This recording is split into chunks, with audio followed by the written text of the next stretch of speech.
Davi, assim. Sorrateiramente. É isso, vai entrando devagarzinho e vira até um costume. Exato. As pessoas acabam achando que aquilo ali é normal, acham que aquilo ali não vai influenciar em nada. Mas a Bíblia diz, né, pastor Mauro, que é errado essas coisas. É errado, e nada melhor do que falar sobre isso, sobre a época que nós estamos vivendo agora, né, pastor? Verdade. Que é o carnaval, né? Que nem o pastor falou, né? Hoje em dia a luxúria, ela se vê em toda a parte da nossa cultura, né? Na mídia principalmente, né? Há um descarregamento dessa luxúria, né?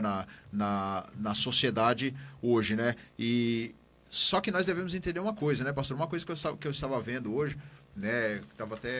Eu estava até estudando um pouco sobre esse tema luxúria, né? Hoje não é fácil a gente falar desse assunto, né?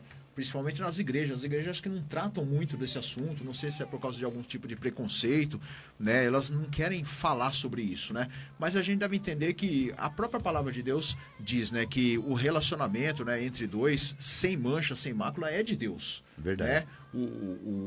O sexo, assim, ele é de Deus, né? Só que o que aconteceu? O inimigo, ele foi lá e manchou isso. Distorceu, O inimigo, né? ele distorceu isso, né? Ele acabou mudando, né, o sentido disso, né? Tanto é que a palavra de Deus, isso é muito claro. Eu me lembro até uma vez que nós estávamos no encontro de casais, acho que foi o primeiro encontro de casais que eu fui, convidei a minha mãe, aí o palestrante lá na frente, um pastor, né, que hoje jaz no Senhor, ele até perguntou para os participantes lá, na maioria era tudo crente, naquela época era tudo tradicionalista, né? Falou, então, o sexo é de Deus, o sexo é de Deus. Aí todo mundo fala, não, isso é uma abominação, tá? O outro também fala, não, isso é abominação. Porque isso foi colocado na mente, né, das pessoas. Aí foi lá na minha mãe e perguntou, e aí, o sexo é de Deus? É claro, senão nós não estaríamos aqui.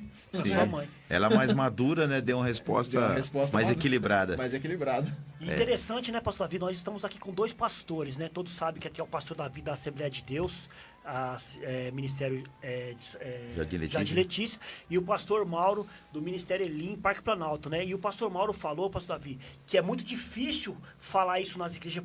Assim, eu queria entender dos pastores agora, né, pastor? Falando aqui dos nossos scripts, eu queria entender primeiro o pastor Davi. Por que, pastor Davi? É muito difícil elaborar esse tema nas igrejas. Qual a dificuldade de falar sobre Pastor, isso? eu não sei se é porque a nossa igreja, eu desde criança eu congrego na Assembleia de Deus, da Assembleia de Deus ela sempre se preocupou com o estudo sistemático das Escrituras.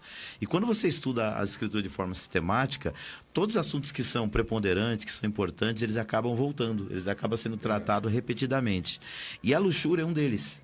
Então, durante toda a minha caminhada cristã, é raro uma escola bíblica dominical, ou uma escola bíblica como a nossa, que é no meio da semana, que a gente, durante o trimestre, acaba não abordando. Por exemplo, a semana passada, pastor Mauro, a gente falou sobre santificação. O nosso tema central do trimestre é o verdadeiro pentecostalismo. Mas quando você está falando do Espírito Santo, vai chegar uma hora que você vai falar o quê? Sobre santificação. Verdade. E não teve como não falar sobre a questão da luxúria. Então, eu acredito que a dificuldade de algumas igrejas em tratar do tema é por não trabalhar estudo sistemático. Porque se você trabalhar a Escritura de forma sistemática, a própria Escritura vai te trazer esse tema à tona. Verdade. Não tem como você pegar uma epístola paulina e não falar sobre luxúria, porque em algum ponto ele vai tratar dela. Com certeza. Não tem como você pegar as epístolas gerais e em algum ponto não falar dela. Agora, eu acho que a dificuldade de algumas igrejas é justamente sobre isso. Às vezes não querer desagradar e, segundo, não estudar os temas de forma sistemática.